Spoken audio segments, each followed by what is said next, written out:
literary criticism. I am Dr. Fouzi Slisli, and we will be talking today about Latin criticism. We will look at some of the most important Roman Latin theorists, people who wrote and talked about literature and poetry and style, and left some of the ideas that have been extremely important in shaping European tastes and European arts later on. So today we will talk about these theorists. Mostly we will look at the work of three Roman writers, Horace, Quintilian, and Seneca. First of all, I would like to make a distinction between the Greek and the Roman culture. Homer's poetry in ancient Greece was not a book that readers read. Homer didn't circulate as a book. It was an oral culture that people sung in the street and in the marketplace, in weddings and funerals, in war and in peace. The Greek tragedies of Aeschylus, Sophocles, and Euripides were not plays that people read in books either. They were performances and shows that people attended at the tragic festivals every year. In that sense, Greek culture was a living culture that sprung from people's everyday life.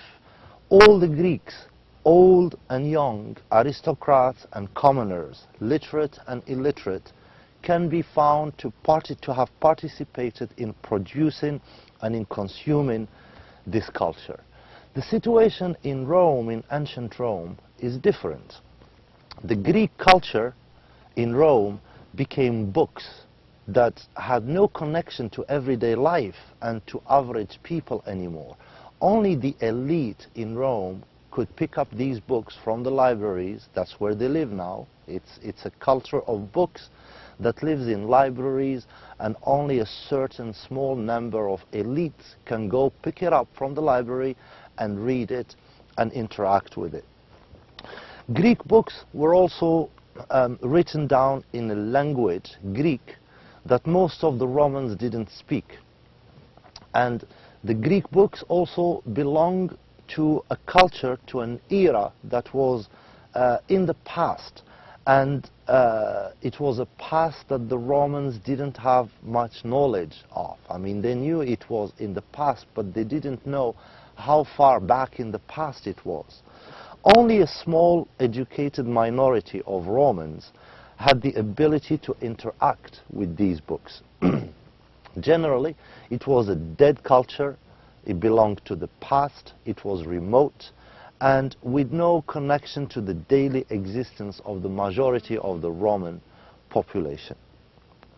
In Rome, Greek culture was not a living culture anymore.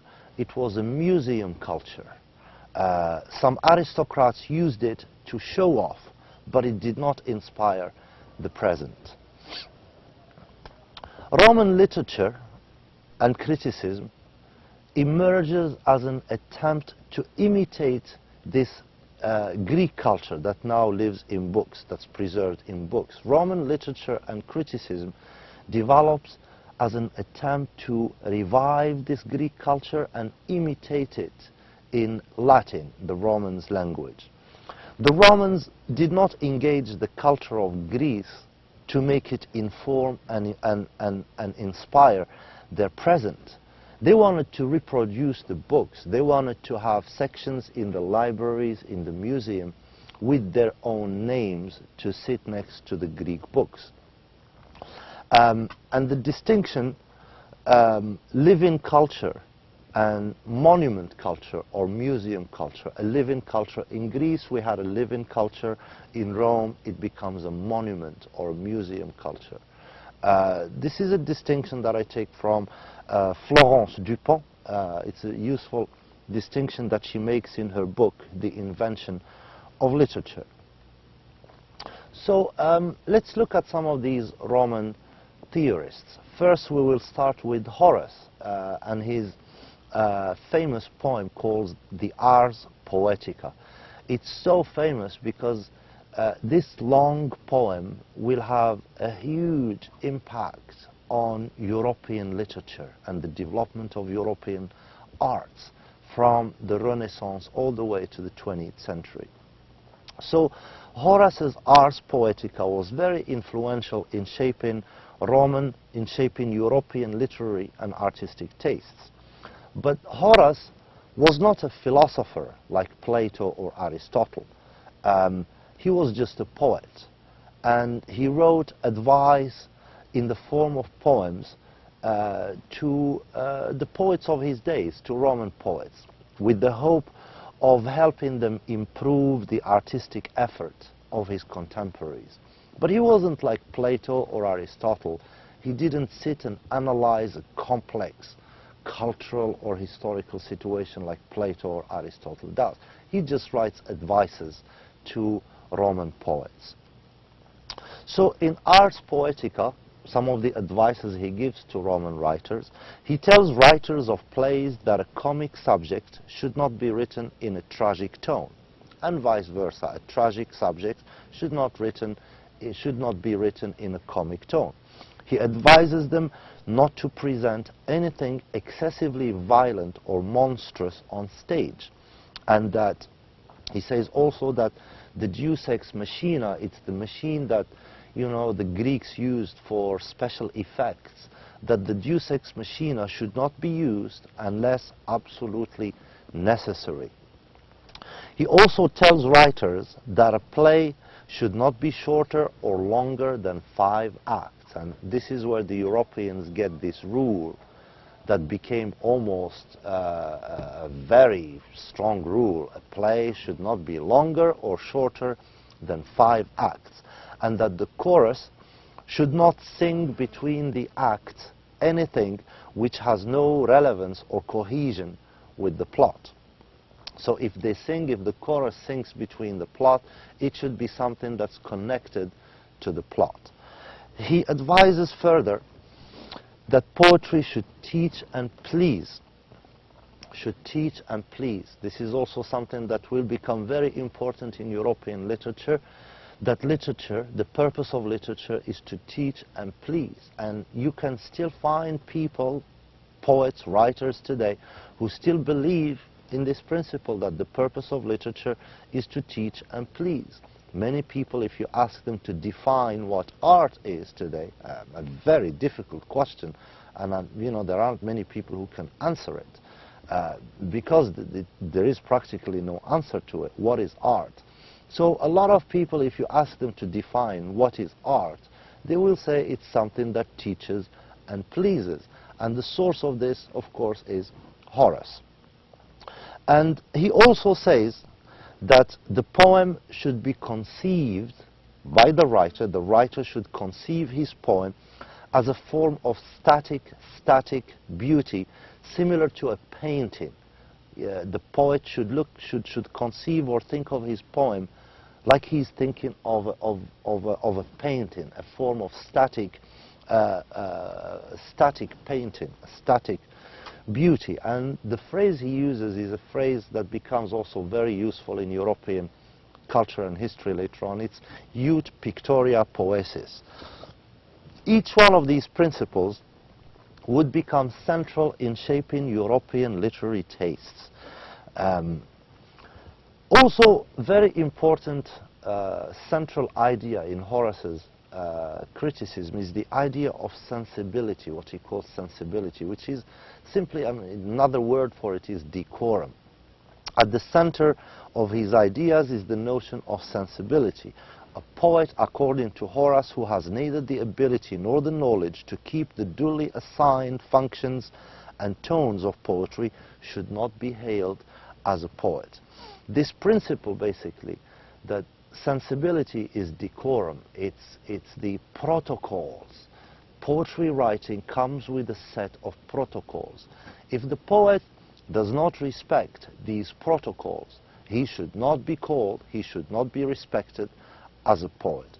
This principle is announced in line 86 of the Ars Poetica, but it's assumed everywhere. The entire poem, in a way, echoes this principle. And whenever Horace talks about the laws of composition and style, about the rules of writing poetry, his model of excellence that he wants the poets to imitate are the Greeks, of course. The notion of decorum,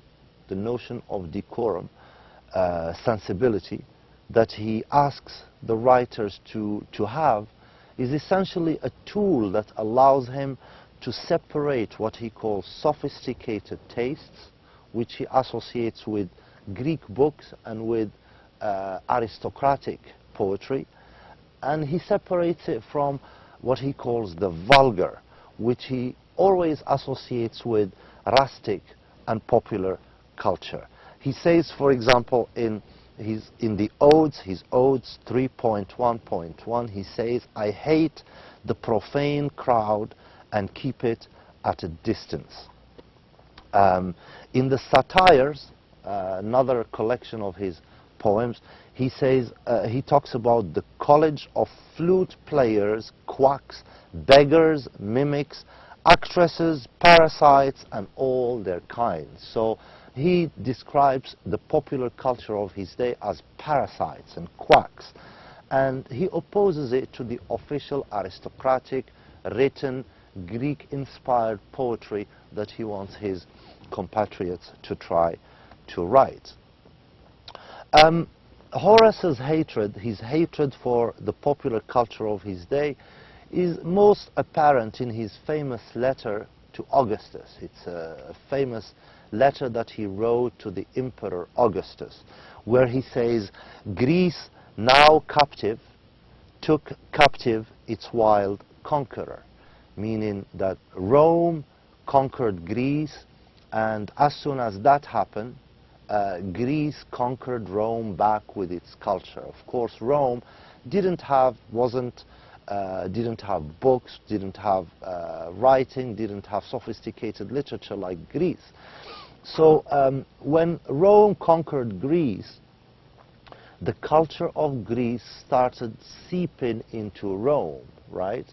And in that way, the culture of Greece conquered Rome, right? So he says, "Greece, now captive, took captive its wild conqueror and introduced the arts to rural Latium," to Rome, where people speak Latin, that's Latium. So because Rome conquered Greece, Greece sent its culture, introduced its culture to rural Rome and captured it that way. It was Greece that conquered Rome culturally, but Rome conquered Greece militarily. And he says, "The unprepossessing Saturnian rhythm," this is the common verse of early Roman poetry, which Horace hates. He hates this, local, popular, rustic tradition. He says, "The unprepossessing Saturnian rhythm went out, and elegance drove off venom." So elegance comes from Greece in the form of books of poetry, and venom is his own Roman popular culture. All the same, he says, traces of the country long remained, and they are here today. It was late in the day that the Roman applied his intelligence to Greek literature. He began to inquire what use there might be in Sophocles and Thespis and Aeschylus. Essentially saying that it was late, it was very late when the ignorant, rustic, uneducated Romans started being interested in this wonderful written Greek poetry that's in these beautiful books. And this elegance that's coming to us from Greece is helping us drive off, exterminate this popular venom that exists in his own day. It's very extreme. It's a very extreme condemnation of his own popular culture. And in his veneration of the book form poetry that comes from Greece, it's also a bit extreme, because what Horace doesn't realize is that this Greek poetry that's now nicely preserved in books used to be popular culture in Greece. The plays of Sophocles and Euripides did not circulate in books, and Homer, his poems did not circulate in books. They were rustic, popular Greek culture, and it's only later on that they were written down and started circulating in books. But Horace doesn't know that. He has this prejudice, this hatred for popular culture, and he seems to respect only culture that's nicely preserved in book format. Horace equates the preserved Greek culture, the books, the poetry books that come from Greece with elegance, and he equates the popular culture of his time with venom, poison. This attitude that Horace has to his own popular culture was not unique to him. It was predominant in Rome among the educated people. Poetry for Horace and his contemporaries meant written monuments. It wasn't a poetry that circulated in the streets among the people and helped people express their daily realities in these poems. Poetry for him were written monuments that are nicely preserved in books, and they sit on a shelf in a library, and the lucky guy whose name is on the book becomes famous, and his name is repeated for posterity afterwards. This is good poetry for Horace. It grants the poet fame and even a nationalistic sense of glory, because, you know, he can say that, look, Horace, the Roman poet, did this for his country. He wrote a book of poems for his country. So as you notice, there is a dislocation. Horace doesn't see the culture of average people, because there is a lot of poetry and poetic culture in popular culture that Horace just doesn't accept, and he only accepts and respects the culture of books.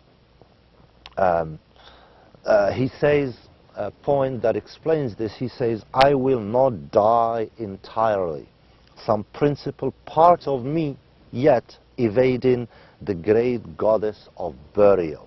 That great part of him, he says, I will not die completely. There will be a part of me that will evade death. And that part of him is his books, the books that he is leaving behind for posterity, that will evade death. So you can see how Horace sees poetry. In ancient Greece, the poetic experience, poetry and philosophy and the culture of ancient Greece was a vibrant, popular and learned culture. It was a vibrant culture that helped people organize their present and deal with their daily life and their social issues and their political issues. It wasn't a question of, you know, recording one's name for posterity or... So you see how things are changing from Greece to Rome. Horace's poetic practice was not rooted in everyday life as Greek poetry was. He read and reread the Iliad, he says, in search of what he says was, in search of what was bad, what was good, and what was useful, and what was not. This is his own words. In his hatred, in the hatred he felt towards the popular culture of his day, the symptom, the seeds were already clear of the rift, the division between official and popular culture that would divide future European cultures. It's on the basis of Horace's idea that European culture will have this strong division between official high culture and unofficial popular culture. What he calls the duly assigned functions and tones of poetry that Horace spent his life trying to make poets respect were simply a mold for an artificial poetry with really intolerant overtone, intolerant of the culture of average, everyday people. Horace's ideas on poetry are based on an artificial distinction between a civilized text-based culture and a vulgar oral culture. It's a very artificial distinction that today's scholarship doesn't accept this distinction very much, at least not at face value.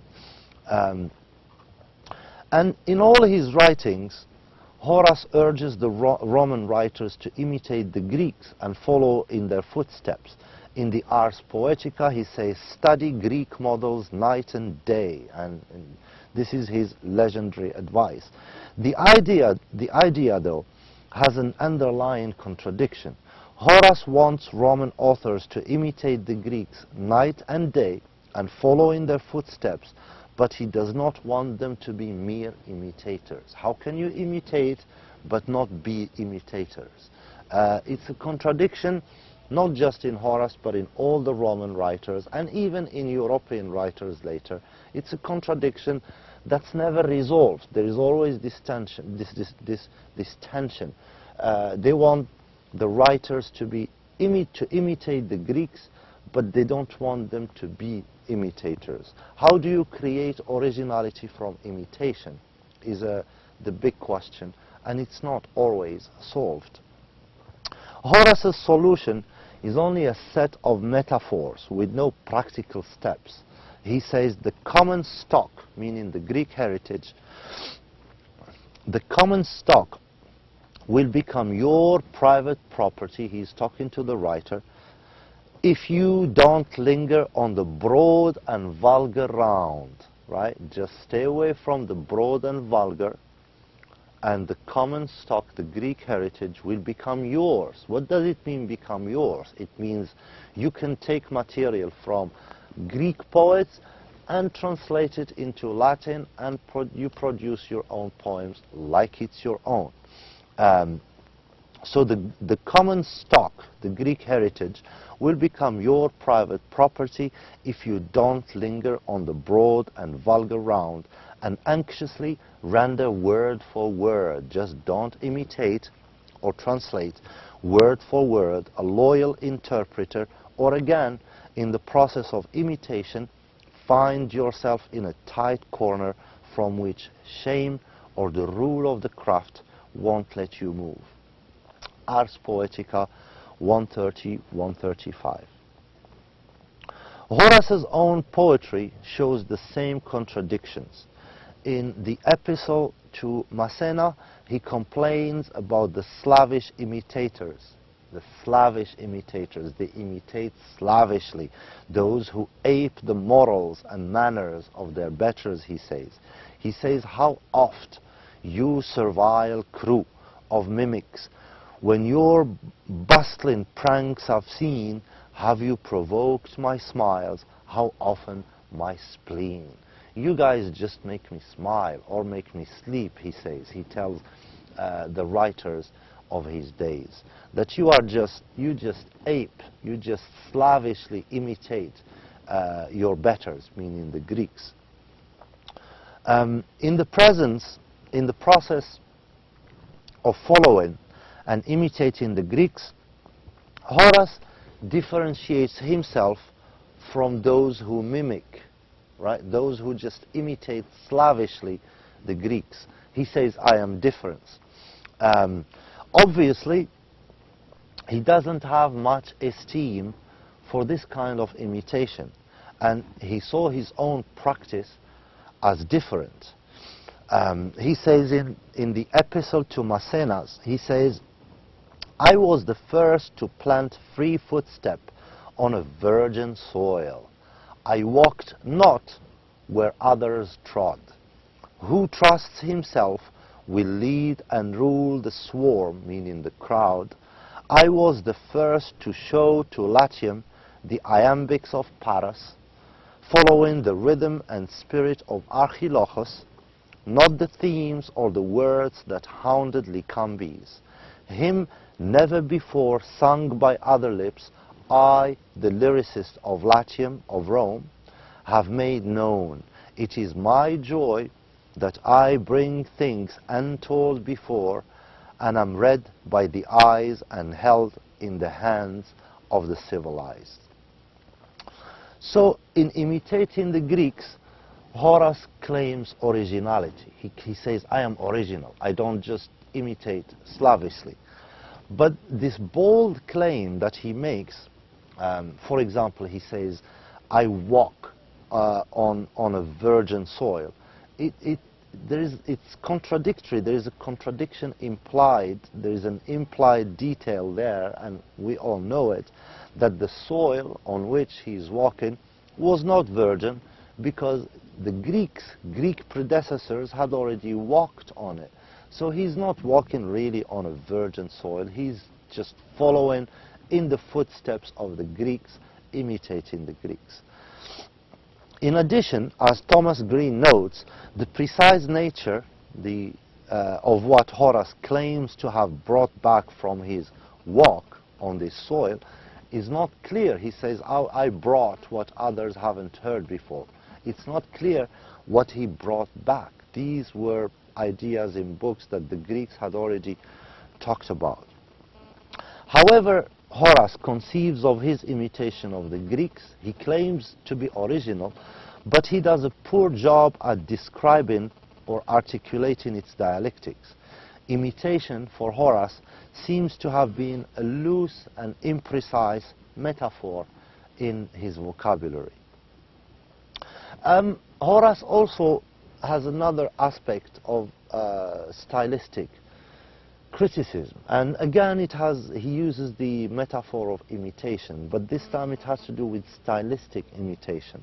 In the Ars Poetica, he advises aspirant poets to make his or her tale believable.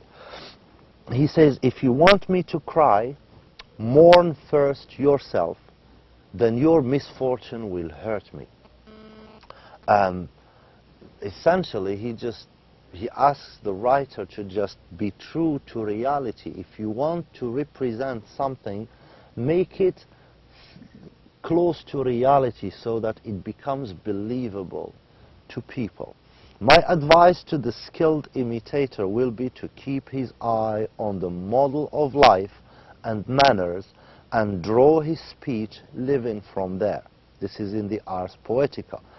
Whatever you invent for pleasure, he says, let it be near the truth. In the Ars Poetica again. This use of imitation simply denotes a reality effect idea. Horace simply asks the writer to make the tale believable according to fairly common standards. His use of the term and the idea, the term of imitation and the idea of imitation, he uses them casually and in a conventional, fairly, everyday, average manner. If you depict a coward, Horace advises, make the depiction close to a real person who is a coward.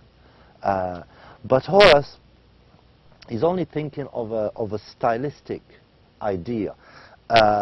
He can't think, for example, Horace can't conceive of poetry, all poetry, as an imitation of life, as, for example, Aristotle or Plato discuss it. For Aristotle and Plato, the idea of poetry or literature being an imitation or an imitation of life.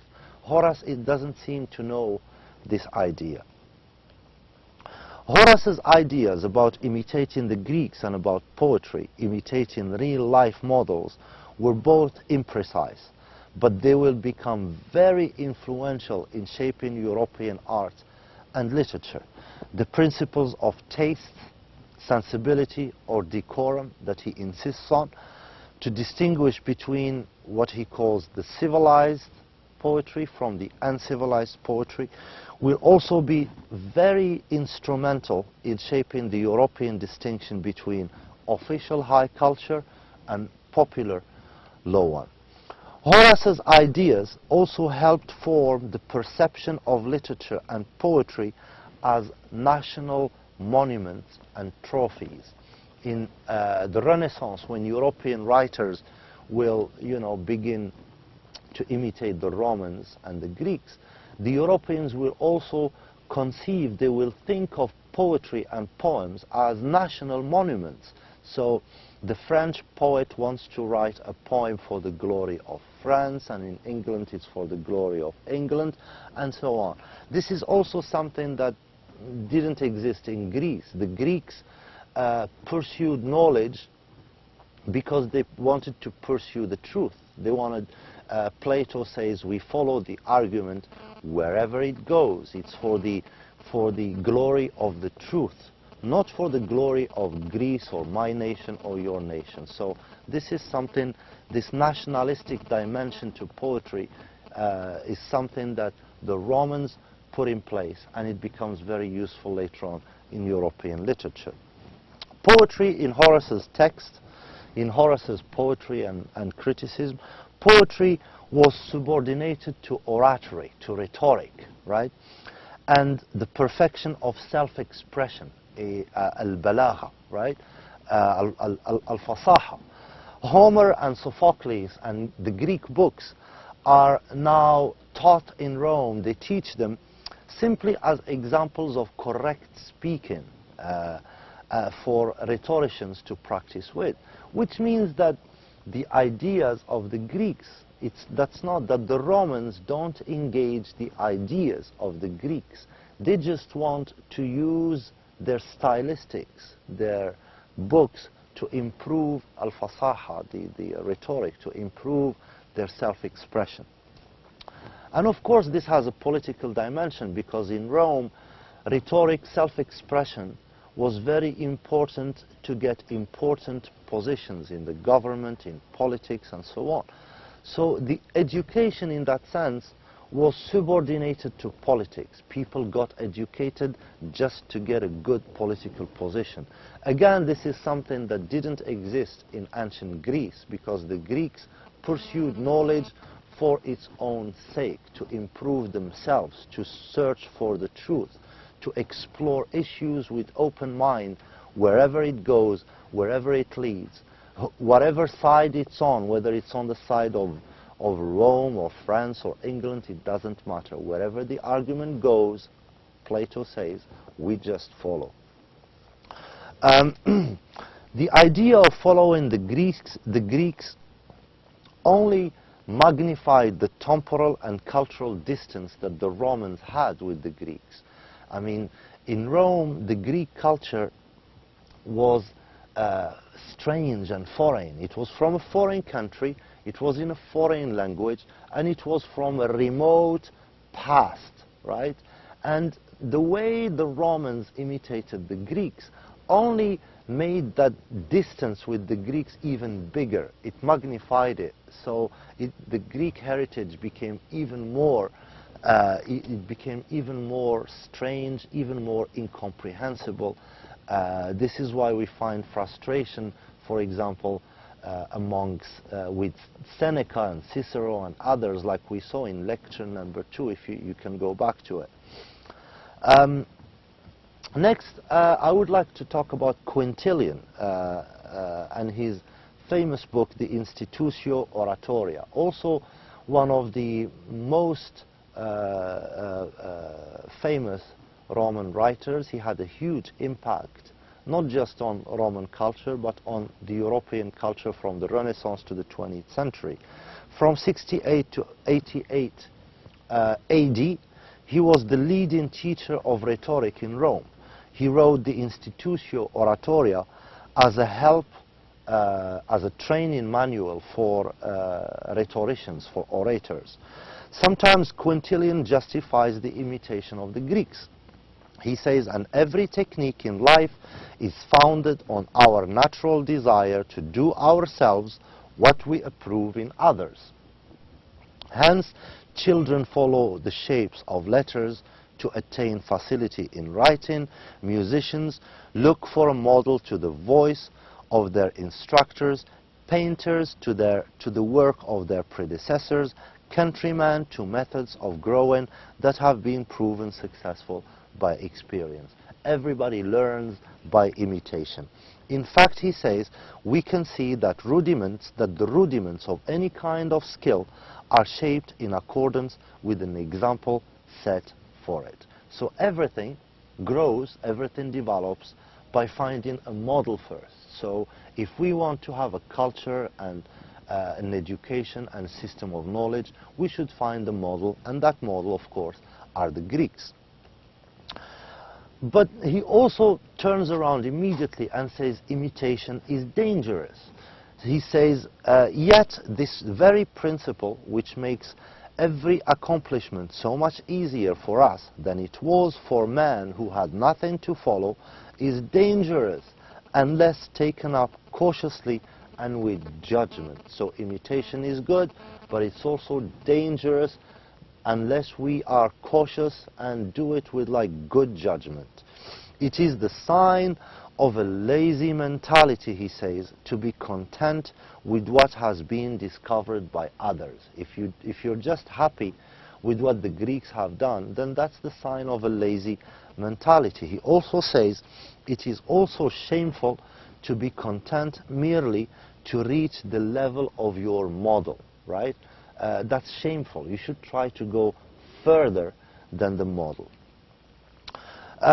In that sense, Quintilian advocates two positions on imitation. He says first that progress could be achieved only by those who refuse to follow. Therefore, imitation is undesirable. You shouldn't just follow, you should, go alone. At the same time, Quintilian continues to advocate imitation, and he goes on to elaborate a list of rules to guide writers to produce what he calls accurate imitations.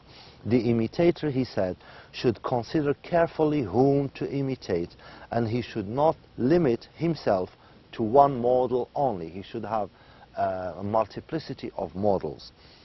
He should not violate the rules of genre and species of writing, and should be attentive to his model's use of decorum, the same decorum that Horace talks about, disposition and language. The last author I want to talk about is Seneca. He was a poet and a rhetorician.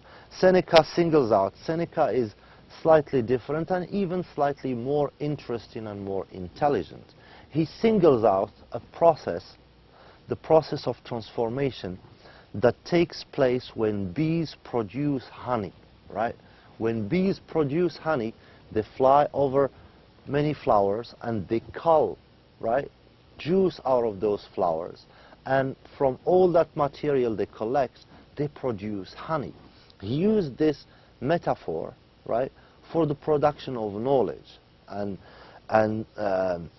he also used the image of food. When food, after it is eaten, it turns into blood and tissue, right? So it's in the same way he wants people to read the Greek material, and just like the bees fly over so many flowers, so you should read as many Greek writers as possible. And from the material you gather, it should transform inside and produce something new, like the bee produces honey, or like the food is transformed into our bodies and becomes blood and tissue. He explores the process of mellification. That's the process of the bee producing honey. And he explores the chemistry of that process. Did it happen naturally? Is it natural for the bee to just, cull material from flowers and then produce honey? Is that a natural process? Does the bee play an active role in it? Is it a process of fermentation? He doesn't select any one response or theory to explain the production of honey. He simply stresses the process of transformation. We also, I say, this is from his Epistula Morales, 84, 5-6. He says, we also ought to copy these bees and sift whatever we have gathered from a varied course of reading, from whatever we're reading, for such things are better preserved if they are kept separate, the reading. Then by applying the supervising care, with which our nature has endowed us, in other words, our natural gifts, we should so blend those several flavors into one delicious compound that even though it betrays its origin, yet nevertheless is clearly a different thing from that whence it came, right? This is his metaphor, how he applies the idea of the bee producing honey on the process of imitating the Greeks and reproducing their culture. He says this is what we see nature doing in our own bodies without any labor on our part. Our bodies do it without even us intervening. The food we have eaten, as long as it retains its original quality and floats in our stomachs as an undiluted mass, is a burden. The food that we eat, if it stays in its original format and the stomach doesn't process it, it remains an undiluted mass and it becomes a burden. It creates all sorts of problems for the stomach. But it passes, this food, it passes into tissue and blood only when it has been changed from its original form, right? So the process of changing the material, the food should change, be processed by the stomach. The same thing, he wants to say that the same thing happened for the ideas, the material we gather in our reading from the Greeks. If it stays as an undiluted mass in the head, in our brains, it's a burden. But if it's transformed in the brain, just like the stomach transforms the food, if it's transformed in the head, in the brains, then it produces something new and original. He says, so it is with the food which nourishes our higher nature, meaning the brain. We should see to it that whatever we have absorbed should not be allowed to remain unchanged, or it will not be part of us, right? It will just stay there as a mass. We must digest it. Otherwise, it will merely enter the memory and not the reasoning power. Again, this is Epistula Morales 84, 6-7. To conclude what we've been saying about these Roman Latin authors, Latin authors never discuss poetry or literature as an imitation in general, like Plato or Aristotle does. They only discuss poetry as an imitation of the Greeks, right? They don't discuss poetry as an imitation of life, as an imitation of reality. Latin authors are not familiar with Plato's and Aristotle's analysis of poetry. Aristotle's The Poetics and Plato's Book 3 and Book 10 of the Republic do not seem to have been available for the Romans. In their introduction to their book Classical and Medieval Literary Criticism, critics Preminger, Hardison and Currain say that unfortunately Aristotle's Poetics exerted no observable influence in the classical period. It appears likely that the treatise was unavailable to subsequent critics. Latin authors used poetry and literature for two things only. First, to improve eloquence, right? And second, to sing the national glories of Rome and to show off culture. This conception of literature will remain prevalent in Europe until the mid-20th centuries, as future lectures will show. And this brings us to the end of this lecture. Thank you so much for listening, and I hope it has been useful. شكرا جزيلا والسلام عليكم ورحمة الله تعالى وبركاته.